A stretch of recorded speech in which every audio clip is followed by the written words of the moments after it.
ఆదివాసీ రాష్ట్ర ఉపాధ్యక్షుడు సిపిఎం జిల్లా నాయకులు భగవంతరావు వర్ధంతిని పార్టీ శ్రేణులు ఘనంగా నిర్వహించారు. పట్టణంలోని పార్టీ కార్యాలయంలో మంగళవారం ఆయన చిత్రపటానికి పూలమాలలు వేసి నివాళులర్పించారు. ఆదివాసీల హక్కుల కోసం ఎనలేని సేవలు చేశారని నాయకులు లంకా రాఘవులు కొనియాడారు. కార్మిక రాజ్యం రావాలని కలలు కన్నారన్నారు. ఆయన ఆశయాలకు అనుగుణంగా కామ్రేడ్లందరూ పనిచేయాలన్నారు.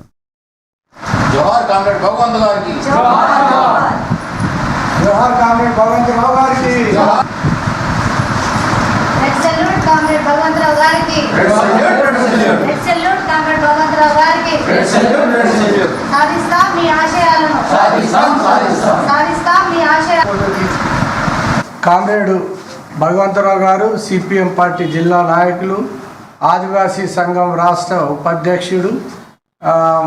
2020 జూన్ 16 రోజున చనిపోయి ఈ రోజుకు 6 సంవత్సరాలు అవుతుంది. ఈరోజు 6వ సంవత్సరం వర్ధంతి సభ నిర్వహించుకోవడం జరుగుతుంది.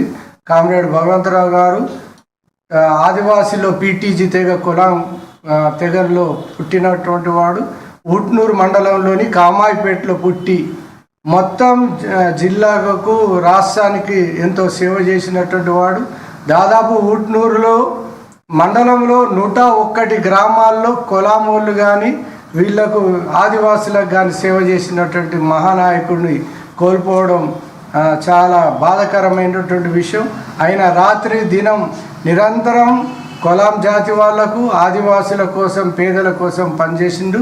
తను అనుసరించిన మార్గం ఈ దేశంలో కార్మిక రాజ్యం రావాలా, సిపిఎం పార్టీ నాయకత్వంలో విప్లవం రావాలనేటువంటి ఆశయంతో పార్టీలో పనిచేయడం అనేటువంటి జరిగింది.